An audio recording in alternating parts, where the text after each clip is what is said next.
नमस्कार मित्रांनो.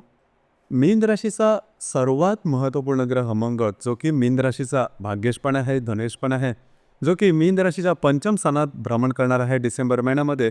मात्र तो दिनांक 7 तारखेला वक्री होणार आहे. याचप्रमाणे मीन राशीचा जो स्वामी आहे गुरु, तो सुद्धा मीन राशीच्या तृतीय स्थानात भ्रमण करतो आहे. मात्र तो वक्री असणार आहे संपूर्ण डिसेंबर महिन्यामध्ये. हे ग्रह आणि बाकीचे जे ग्रह आहेत त्याचे जे प्रभाव परिणाम आहेत, हे मीन राशीवर ते कशा प्रकारे असणार आहेत, या सर्व संदर्भातली खुलासेवर चर्चा आपण या व्हिडिओमध्ये करणार आहोत. सुरुवातीला आपण चर्चा करू की तुमचं जे स्वास्थ्य आहे, मानसिक आणि शारीरिक, हे नेमकं कशा प्रकारचं असेल. जसे की मीन राशीचा स्वामी म्हणजे तुमच्या राशीचा स्वामी जो गुरु आहे, तो तुमच्या तृतीय स्थानामध्ये भ्रमण करतो आहे आणि तो वक्री असणार आहे. याचप्रमाणे तुमच्या राशीचा जो षष्ठेश आहे रवी, जो की तुमच्या भाग्यस्थानातून दशम स्थानामध्ये भ्रमण करणाऱ्या दिनांक 16 तारखेपासून. याचप्रमाणे राशीचा जो अष्टमेश आहे शुक्र, जो की तुमच्या दशम, लाभ आणि व्यय स्थानामध्ये भ्रमण करणार आहे. लाभ स्थानामध्ये तो दिनांक 3 तारखेपासून ते 28 तारखेपर्यंत असणार आहे. एकंदरीतच सांगायचं झालं तर या संपूर्ण महिन्यामध्ये आरोग्याच्या संदर्भात, त्याचप्रमाणे मानसिकतेच्या संदर्भात कुठल्याही प्रकारचे त्रास तुम्हाला जाणवणार नाही. त्याच्यामुळे तशी काय काळजी करू नका. फक्त थोडीफार धावपळ वगैरे होईल. अर्थात ती धावपळीचा अनुभव गेल्या साधारण काही 10-12 दिवसात तुम्ही बघितलेला असेल. पुढच्या साधारण 17-18 दिवसामध्ये थोडासा जाणवेल. परंतु काळजी करू नका. तुम्हाला मानसिक किंवा शारीरिक असे कुठलेही त्रास होणार नाही. यानंतर आपण चर्चा करू की तुमचे जे आर्थिक स्थैर्य आहे, हे नेमकं कशा प्रकारचं असेल.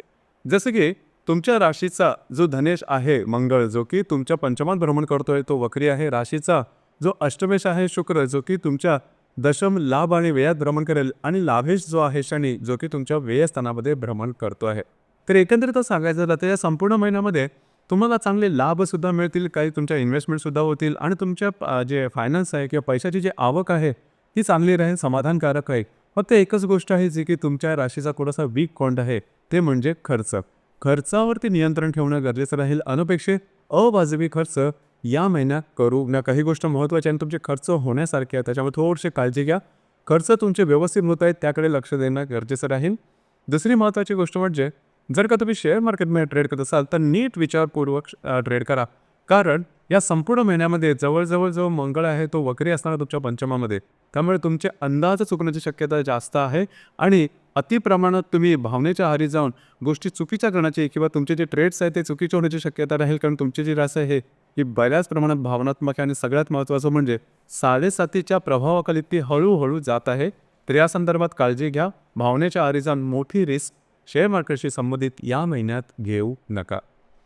याचप्रमाणे गृहसौख्याबद्दल सांगायचं झालं तर तुमच्या राशीचा जो चतुर्दश आहे बुध, जो की तुमच्या भाग्यस्थानामध्ये भ्रमण करतोय, 16 तारखेनंतर तो मार्गस्थ होणार. तो वक्री होता आतापर्यंत. साधारण गेल्या 15 दिवसामध्ये तुम्ही बघितलेले असेल की घरातले ज्या व्यक्ती आहेत, खास करून तुमच्या वयापेक्षा लहान, त्यांच्या आरोग्याच्या संदर्भातले काय त्रास जाणवले होते किंवा त्यांच्याबद्दल मतवैचित्र, डिफरन्स ऑफ ओपिनियन ज्याला म्हणतो, तशा प्रकारचे तुम्हाला काय अनुभव आलेले असतील. काळजी करू नका. या महिन्याच्या साधारण 18-19 तारखेनंतर यामध्ये बऱ्याच प्रमाणात सुधारणा दिसून येईल. सगळ्यात महत्त्वाचं म्हणजे तुमच्या मानसिकतेमध्ये बऱ्याच प्रमाणात सुधारणा दिसून येईल आणि घरातल्या ज्या व्यक्ती असतील त्यांच्याबरोबर जे इंटरॅक्शन असेल ते सुद्धा बऱ्याच प्रमाणात नॉर्मल झालेले दिसून येतील.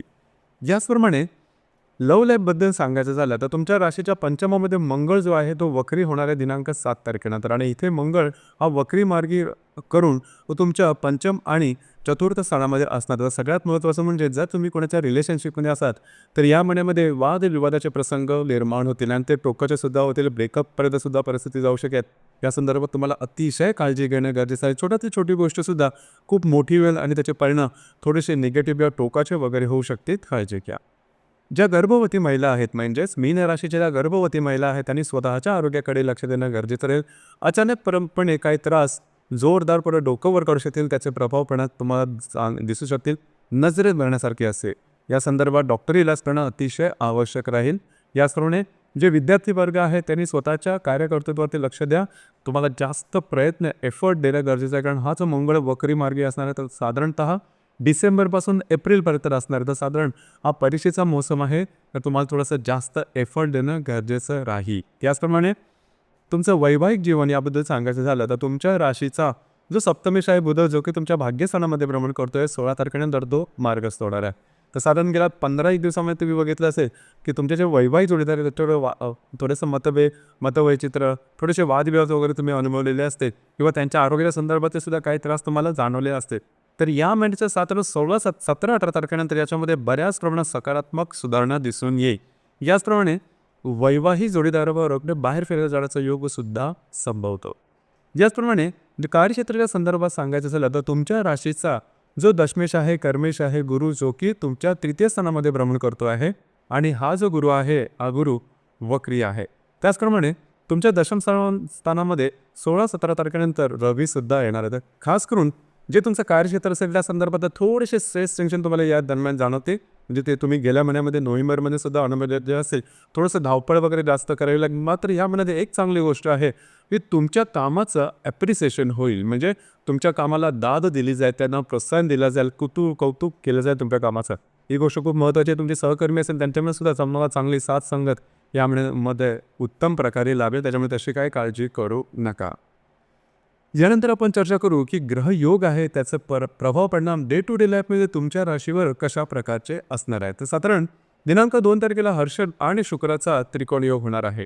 हर्षल जो की तुमच्या तृतीयात भ्रमण करतोय, शुक्र तुमच्या लाभात भ्रमण करतोय. दोघांचा त्रिकोण योग अतिशय शुभफलदायी आहे. काही खास तुम्हाला लाभ मिळू शकते. मित्रपरिवाराकडे बाहेर फिरायला जाण्याचा योग संभवतो. अचानक काही लाभ मिळतील. काही महत्त्वपूर्ण गुंतवणूक सुद्धा या दरम्यान होऊ शकेल. याचप्रमाणे दिनांक 4 तारखेला शनी आणि रवीचा केंद्र योग होणार आहे. शनी जो की तुमच्या व्ययस्थानामध्ये भ्रमण करतोय, जो रवी भाग्यात भ्रमण करतोय, दोघांचा केंद्र थोडंसं आरोग्याकडे लक्ष देणं गरजेचं आहे. सरकारी कामामध्ये या संदर्भात थोडीशी त्रासदायक गोष्टींना सामोरं जाऊन लागू शकेल. त्या संदर्भात थोडी काळजी घेणं गरजेचं आहे. कुठल्याही प्रकारची कमिटमेंट प्रॉमिसेस या दरम्यान देऊ नका. महत्त्वपूर्ण कामं भविष्याच्या संदर्भात या दरम्यान आरंभ करू नका किंवा त्या संदर्भातल्या योजना सुद्धा ती घेऊ नका. याचप्रमाणे दिनांक 7 तारखेला शनी आणि बुधाचा केंद्र योग होणार आहे. कागदोपत्री व्यवहारामध्ये सांभाळा. तुमचे जे वैवाहिक जोडीदार असेल त्यांच्या आरोग्याच्या संदर्भातली काळजी घेणं साधारण 7 तारखेच्या आसपास थोडंसं महत्त्वपूर्ण आहे. याचप्रमाणे दिनांक 12 तारखेला मंगळ आणि शुक्राचा प्रतियोग होणार आहे. मंगळ जो की तुमच्या पंचमात भ्रमण करतोय, वक्री आहे. त्याच्याबरोबर तुमच्या लाभस्थानातला जो शुक्र आहे हा प्रतियोग करणार आहे. हा जो ग्रहयोग आहे थोडा महत्त्वपूर्ण आहे. खास करून आर्थिक संदर्भात जे ट्रान्झॅक्शन असते, गुंतवणूक असेल किंवा काही प्रमाणात जर का तुम्हाला खर्च करायचे असेल या दरम्यान काळजी घ्या. तुमची गुंतवणूक चुकण्याची शक्यता जास्त प्रमाणात आहे. त्याचप्रमाणे जर का तुम्ही शेअर मार्केटमध्ये ट्रेड करत असाल तरीसुद्धा भावनेच्या आहारी जाऊन चुकीचे ट्रेड करण्याची शक्यता जास्त आहे. आणि महत्त्वाचं म्हणजे जर का तुम्ही कोणाच्या रिलेशनशिपमध्ये असाल तिथे गोष्टी तुमच्या रिलेशनशिपच्या टोकाला वगैरे जाऊ शकतील. तर त्याचा स्ट्रेससुद्धा तुम्हाला थोडं येऊ शकेल. जसं मी सुरुवातीला सांगितलं होतं की जो मंगळ वक्री असणार आहे तो त्या संदर्भात तुम्हाला स्ट्रेस हा रिलेशनशिपच्या बाबतीत खास करून कायम देणार आहे या संपूर्ण महिन्यामध्ये. याचप्रमाणे दिनांक 18 तारखेला नेपच्यून आणि रवीचा केंद्र योग होणार आहे.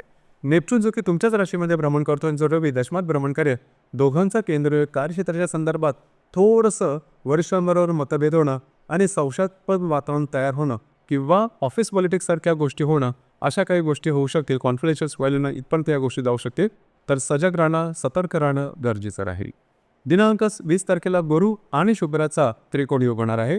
गुरु जो की तुमच्या तृतीय स्थानामध्ये भ्रमण करतोय, जो शुक्र लाभात भ्रमण करतोय, दोघांचा त्रिकोण अतिशय शुभप्रदाय अशा प्रकारचा योग आहे. या दरम्यान फिरणं, मित्रांबरोबरच्या भेटीगाठी होणं, चांगले उत्तम लाभ मिळणं, कमिटमेंट प्रॉमिसेस, कागदोपत्री व्यवहार या संदर्भातली कुठलीही कामं या दरम्यान करू शकता. अगदी सहजपणे पूर्ण होताना दिसून तुमचा कॉन्फिडन्स एनर्जी लेवल सुद्धा या दरम्यान अतिशय उत्तम दिसून येईल. दिनांक 27 तारखेला शनी आणि बुधाचा केंद्र योग होणार आहे. शनी जो की तुमच्या व्ययस्थानामध्ये भ्रमण करतोय, जो बुध तुमच्या भाग्यात भ्रमण करेल, दोघांचा केंद्र योग थोडंसं तुमचा ताण आहे, मानसिक ताण, याच्यामध्ये थोडंसं वर गेलं. या दरम्यान कुठल्याही प्रकारची नवीन कामाची मात्र सुरुवात करू नका. दिनांक 28 तारखेला हर्षल आणि शुक्राचा केंद्र योग होणार आहे. हर्षल जो की तुमच्या द्वितीय स्थानामध्ये भ्रमण करेल, जो लाभातला जो शुक्र आहे हा केंद्र योग करणार आहे. आर्थिक संदर्भात थोडी काळजी घ्या. तुमचे स्पेटिंग खर्च किंवा गुंतवणूक यावर थोडीशी नजर ठेवणं गरजेचं राहील. मित्रपरिवाराबरोबर सुद्धा खास करून छोट्या मोठ्या गोष्टींवर वादविवादाचे प्रसंग निर्माण होतील. अर्थात हे वादविवाद अगदी थोड्या प्रमाणात असते.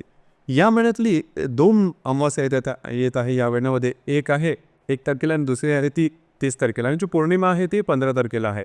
अमावास्या आणि पौर्णिमेच्या दरम्यान रविचंद्राचं आकर्षण थोडंसं जास्त असतं पृथ्वीकडे. त्यामुळे आपले जी भावना असतात ते थोडंसं जास्त प्रमाणात हे केलं जातं. तर म्हणून भावनातीत आपण जास्त होतो आणि भावनातीत होऊन घेतलेले निर्णय चुकण्याची शक्यता जास्त असते. म्हणून या महिन्याच्या 1, 15 आणि 30 या दरम्यान कुठल्याही प्रकारचे महत्त्वपूर्ण निर्णय घेऊ नका. कमिटमेंट प्रॉमिसेस, कागदोपत्री व्यवहार किंवा वादविवादात जाऊ नका. तर मित्रांनो, हे होतं मीन राशीचं डिसेंबर 2024 करताचं